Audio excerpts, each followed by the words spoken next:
యేసు నామంతో ఎప్పుడైతే నువ్వు ప్రార్థన చేస్తావో అప్పుడు నీకు ఆయన సమకూర్చి వనకూర్చి సహాయం చేసే అప్పగించే దేవుడు. విడిచిపెట్టేవాడు కాదు, అన్యాయస్తుడు కాదు. అందుకే ప్రభు మాట్లాడుతున్నారు. యోహాను సువార్త 19వ అధ్యాయం 17వ వచనం అంటాడు. యోహాను 19:17.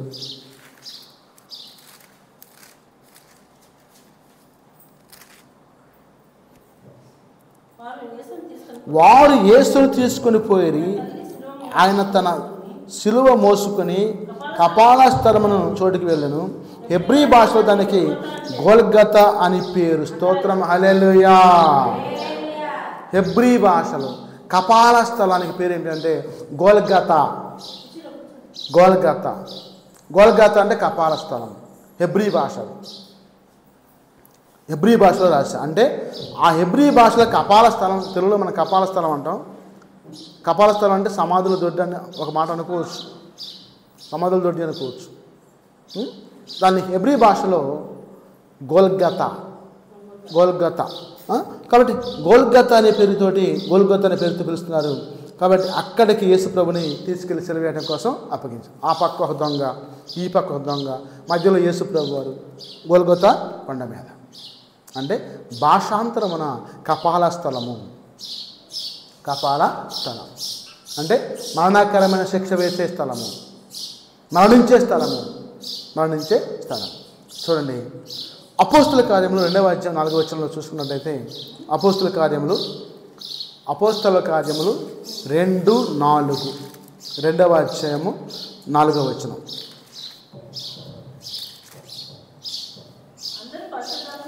అందరూ పరిశుద్ధాత్మతో నిండిన వారే, ఆ ఆత్మ వారికి వాక్శక్తి అనుగ్రహించిన కొలది అన్య భాషలతో మాట్లాడసాగి. స్తోత్రం, హల్లెలూయా.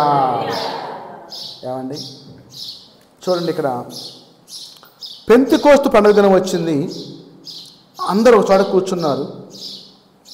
కూర్చుంటే వేగంగా వీసే బలమైన గాలి వచ్చింది. ఆకాశం నుంచి ఒక ధ్వని వచ్చింది. అకస్మాత్తుగా ఇల్లంతా నిండింది. అగ్ని జ్వాలలో అంటే 4 విభాగపడి వారికి కనబడి వారిలో ఒక్కొక్కరి మీద ఉరాలాగా. స్తోత్రం, హల్లెలూయా. ప్రియులారా, ఇక్కడ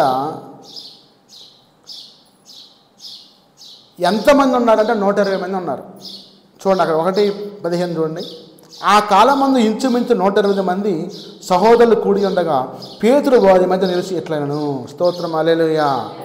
120 మంది మెడగదిలో ఉన్నప్పుడు, పెంతెకోస్తు పండుగ దినం అప్పుడు వాళ్ళందరూ కూడా వాక్శక్తి అనుగ్రహించబడి అన్య భాషలతో మాట్లాడుకుంటూ అగ్ని జ్వాలల వలె 4 విభాగింపబడి వారికి కనబడి వస్తూ ఉంది. దహించు అగ్ని ఆయన. ఎవరండి ఆయన? దహించు అగ్ని. నీ పాపాలని, దోషాలని, నీలో ఉన్న బలహీనతలని దహించి వేసి స్వస్థపరిచే దేవుడు. స్తోత్రం, హల్లెలూయా. అగ్ని ఎలాగైతే కట్టెను దహించి వేసి బొగ్గుగా మార్చి బూడిదగా మారుస్తుందో, నీలో ఉన్న పాపాలని, దోషాలని, అతిక్రమాలని దహించి బూడిదగా మార్చి తీసివేసే దేవుడు. స్తోత్రం, హల్లెలూయా. విభూది దహించి అగ్ని అంటే వాక్శక్తి అనుగ్రహించుకుని విభాగింపబడి వారికి కనబడి వారిలో ఒక్కొక్కరి మీద వ్రాలాగా అందరూ పరిశుద్ధాత్మ నిండిన వారి ఆ ఆత్మ వారికి వాక్శక్తి అనుగ్రహించకూడదు అన్య భాషలతో మాట్లాడసాగి. స్తోత్రం, హల్లెలూయా. అన్య భాషలతోటి వారికి రాని భాషలతో ఆత్మాన్ని నేను ఆత్మల గురించి చెప్పాను. నేను ఆత్మలకు వచ్చే భాష ఏంటంటే మలయాళం, ఇంగ్లీషు. కానీ ఒరియా భాషలో మాట్లాడుతాం. స్తోత్రం, హల్లెలూయా. మీరు భాషలో శక్తి పొందుకుంటే మీరు అనుకుంటున్నారు, నేనేమన్నా ముసలిదాన్ని అయ్యాగా, నాదేమన్నా అంత అయిపోయిందిగా, అంటే నువ్వు ప్రార్థన ద్వారా నీ పరిస్థితులు మార్చివేసుకోవచ్చు. స్తోత్రం, హల్లెలూయా. ప్రార్థన ద్వారా నువ్వు ప్రార్థన చేస్తే అసాధ్యాన్ని సుసాధ్యం చేసే దేవుడు, మారాని మధురంగా మార్చే దేవుడు, మారాని మధురంగా మార్చే దేవుడు. కాబట్టి నీ ప్రార్థన శక్తి నీకు వాక్శక్తిని ఇవ్వాలి, భాషలో మాట్లాడాలి, పరిశుద్ధాత్మ శక్తితో నింపుకోవాలి, హృదయంలో దేవుడు నింపబడాలి, నోటితో భాషలు మాట్లాడాలి, ఆత్మతో భాషలు మాట్లాడాలి, తల మీద పరిశుద్ధాత్మ వచ్చి అల్లాడాలి. అల్లాటం అంటే చూడండి, ఇక్కడ మన యేసుప్రభు వారి బొమ్మ ఉంది. ఇక్కడ ఈ బొమ్మ మీద పావురం వచ్చి ఏం చేస్తుంది? అల్లాడుతాము, ఎగురుతాము. పరిశుద్ధాత్మ రూపం. పరిశుద్ధాత్మ ఆకారం ఏంటంటే పావురం ఆకారంలో వచ్చి అల్లాడుతూ ఉంది. మదర్ తెరీసా గారు చనిపోయినప్పుడు నేను 97లో ఎంకామ్ అయిపోయింది. 98లో నేను విశాఖపట్నంలో వెళ్ళాను పనిచేయటం కోసం. అక్కడ పనిచేస్తున్నప్పుడు లెక్చరర్గా అప్పుడే మదర్ తెరీసా గారు చనిపోయింది కలకత్తాలో. పావురాల గుంపు అంటే అసలు ఆ బెంగాల్ రాష్ట్రం మొత్తం గుంపులు ఆమె చనిపోయిన కాడికి వచ్చి వాలి చుట్టూ ఎగురుతూ ఉన్నాను. స్తోత్రం హల్లెలూయా. పరిశుద్ధాత్మ. భగత్ సింగ్ గారు హెబ్రోన్ సహవాసంలో చనిపోయినప్పుడు పావురాల గుంపు వచ్చి ఆ హెబ్రోన్ సహవాసం చుట్టూ గుంపులు వచ్చి వాళ్తూ ఉన్నాను, ఎగురుతూ ఉన్నాను. స్తోత్రం హల్లెలూయా. ఆయన తీసుకొని పోయి సమాధి చేసిన దాకా కూడా ఆ పావురాల గుంపు వెళ్ళలేదంట. మదర్ తెరీసా గారు కూడా సమాధి చేసేదాకా కూడా ఆ పావురాల గుంపు వెళ్ళలే. అంటే నువ్వు చేసే ప్రార్థన నీతివంతమైనదైతే, సత్యవంతమైనదైతే, యథార్థవంతమైనదైతే దేవుడు నీకు ఆత్మరూపంలో వచ్చి నడిపిస్తూ ఉంటాడు. స్తోత్రం హల్లెలూయా. కాబట్టి నీవు భాషలతో మాట్లాడి దేవుణ్ణి కనపరచాలి.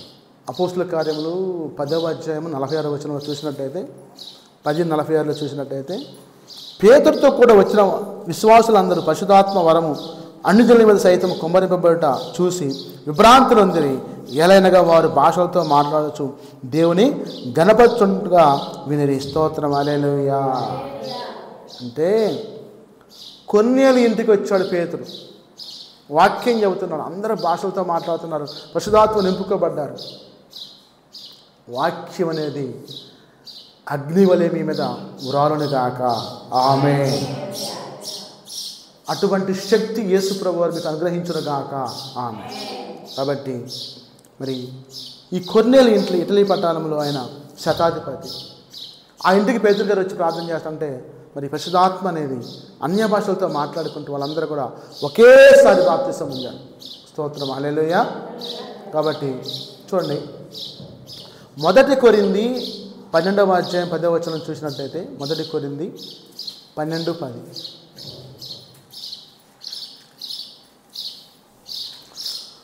ఓహో నా ధన్యత, ఓహో నా భాగ్యము, ఏమని వివరింతును,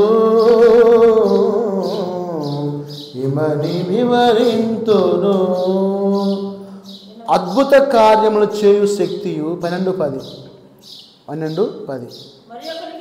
మరి ఒకరికి ప్రవచన వరమును, మరి ఒకరికి ఆత్మల వివేచనయు, మరి ఒకరికి నానా విధమైన భాషలను, మరి ఒకరికి భాషల అర్థము శక్తియు అనుగ్రహింపబడి ఉన్నవి. అయినను వీటన్నిటినీ ఆత్మ యొక్కనే తన చిత్తము చొప్పున ప్రతి వానికి ప్రత్యేకంగా పంచి ఇచ్చును, కార్యసిద్ధి కలిగించును. స్తోత్రం హల్లెలూయా. చూసారా, దేవుడు అంట అద్భుత కార్యాలు చేసే శక్తి, ఆశ్చర్య కార్యాలు చేసే శక్తి ఒక పాస్టర్కి ఇస్తాడు, ఒక దైవజనుడికి ఇస్తాడు.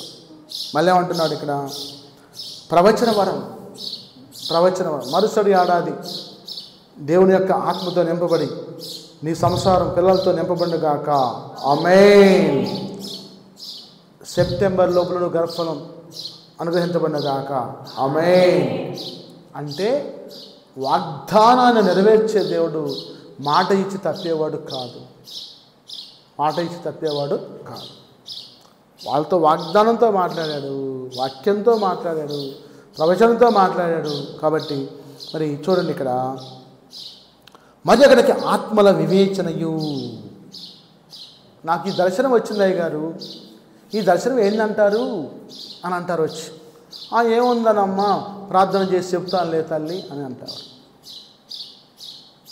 రాత్రి ఒక సాక్ష్యం అంటున్నాం మేము. ఆ పాస్టర్ గారి పేరు ఆగమన ప్రకాష్. ఏ ఊరంటే అది ముష్టికొంట్ల, ఖమ్మం పక్కన. కోదాడ నుంచి పోతుంటే తరుగుద్దులు ఉంటుంది మధ్యలో ముష్టికొంటలు. ఆ పాస్టర్ గారికి ఒక మగపిల్లవాడు ఫస్ట్ 1.5-2 సంవత్సరాలు ఉంటాయి. ఆ పిల్లడికి 3 సంవత్సరాలు ఉంటాయి అనుకుంటా. రెండో కాలకి మళ్ళీ మగపిల్లవాడే, 3 నెలల పిల్లవాడు. ఈ భార్యాభర్తలు ప్రార్థన చేస్తూ ఉంటే భార్యకి ఏ దర్శనం అయితే చూపించాడు దేవుడు, భర్తకు కూడా చూపించాడు అంట. 3 బారుల చెట్టు, పచ్చగా ఉన్న చెట్టు 3 బారిపోయిందంట. మళ్ళీ ఆ చెట్టు చిగురిస్తూ ఉందంట. పరిశుద్ధమైన వేరు చిగురు దాంట్లోకి వస్తుందంట. స్తోత్రం, హల్లెలూయా. ఏంటి ప్రభు ఇది? యెషయా మొద్దు నుండి దావీదు వేరు చిగురు పుట్టునని చెప్పి వాక్యం చదువుకున్నాం, కానీ మరి ఈ మొద్దు ఏంటి నాయన అని చెప్పి వాళ్ళకి అర్థం కాల. భార్యని వాళ్ళ తండ్రి పాస్టరే ఆదిలాబాద్లో తీసుకెళ్ళాడు, కొంచెం హాస్పిటల్ ఫెసిలిటీస్ కోసం తీసుకెళ్ళాడు. ఆ భార్య, ఆ కూతురు, మనవడు, చిన్నపిల్లవాడు, తండ్రి ఒక కరెంటు స్కూటీ వేసుకొని హాస్పిటల్కి వెళ్తా ఉంటే ఒక టెప్పర్ వచ్చి కొడితే ఆ కూతురు పిల్లలు ఇద్దరు, పెద్ద పిల్లవాడు 3 సంవత్సరాల లోపోడు, 3 నెలల పిల్లవాడు, తండ్రి, 4 చనిపోయారు. 4 కూడా చనిపోయారు. ఆ పాస్టర్ గారు సంతానం ఉంది ఇప్పుడు లేదు. భార్య పోయింది, 2 పిల్లగారు పోయారు, వాళ్ళ మామగారు పోయింది. కూర్చొని ఏడుస్తుండ్రు. ఆ పాస్టర్ గారు అంటాడు, యోబు కంటే నేను ఎక్కువగా శ్రమ ఏం పడలేదు. యోబుకి ఎంతమంది పిల్లగాళ్ళు? 7 మగ పిల్లలు, 3 ఆడపిల్లలు. ఒకసారి వచ్చి గాలిలో మారు వచ్చేసి ఆ డాబా పడేస్తే చనిపోయారు. పంట పోయింది, ఆస్తి పోయింది, అంతస్తు పోయింది, పశువులు పోయినాయి, వంటలు పోయినాయి. యోబుకి మరణకరమైన రోగం, చీము పొక్కులు వస్తే చివు నెత్తులు గారుకుంటూ చిల్లబెంగ తీసుకుని ఆ బుడిదలో కూర్చొని దెబ్బలో కూర్చొని గీక్కుంటా ఉంటే అంతకంటే నాకు ఎక్కువ శ్రమ రాలేదండి. వాళ్ళ నా భార్య పిల్లలు చనిపోయినా కానీ రేపే నేను చనిపోతా కదా, ఈ భూమి మీద ఎవరు శాస్త్రం కాదు అని చెప్పి అంటే నేను ఆశ్చర్యం. అంత ఆత్మస్థైర్యాన్ని ఎవరిచ్చారంటే యేసు ప్రభుత్వ. స్తోత్రం, హల్లెలూయా. ఆయన ఇంటర్వ్యూ చేస్తున్నాడు ల్యాంప్ మినిస్ట్రీస్ బ్రదర్ నెహ్రూ. ఆ సాక్షి వింటామంటే మేమే ఆశ్చర్యపోయాం. ఏంటి ఇది? అలా భార్య ఫోటో పెట్టాడు, 2 పిల్లల ఫోటో పెట్టాడు, వాళ్ళ మామగారి ఫోటో పెట్టాడు, చూపిస్తున్నాడు. చాలా మంచి వస్తుందో యూట్యూబ్లో, నేను వింటలా, నాకు టైం కుదరక. రాత్రి ఎందుకో టైం కుదిరింది, చూస్తే అది హతసాక్షి సాక్ష్యం. దేవుడు ముందుగానే వాళ్ళకి ఆ అమ్మాయి పిల్లలతో చనిపోద్దని చెప్పి ఆ పాస్టర్ గారికి పాస్టర్ చూపించడం. సరే, ఇది బాగానే అన్నారు. మరి యెషయా మొద్దు నుంచి చిగురు పుట్టుద్ది అన్నాడు. మొద్దు నుంచి చిగురు అంటే ఏం చెప్పండి. నా మాట మీకు అర్థమైందా? ముగిస్తానులే, టైం కూడా అయిపోయింది. యెషయా మొద్దు 3 బారిన జీవితం నుంచి చిగురు వస్తుందని చెప్పి అన్నాడు. అంటే ఏంటమ్మా నాకెళ్ళి చూస్తారు అబ్బనే? హల్లెలూయా. ఉపవాసం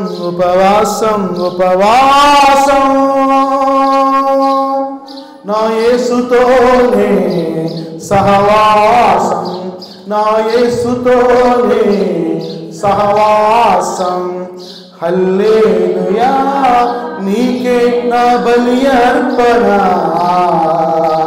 హల్లెలూయా, నీకే నా స్తుతి అర్పణ.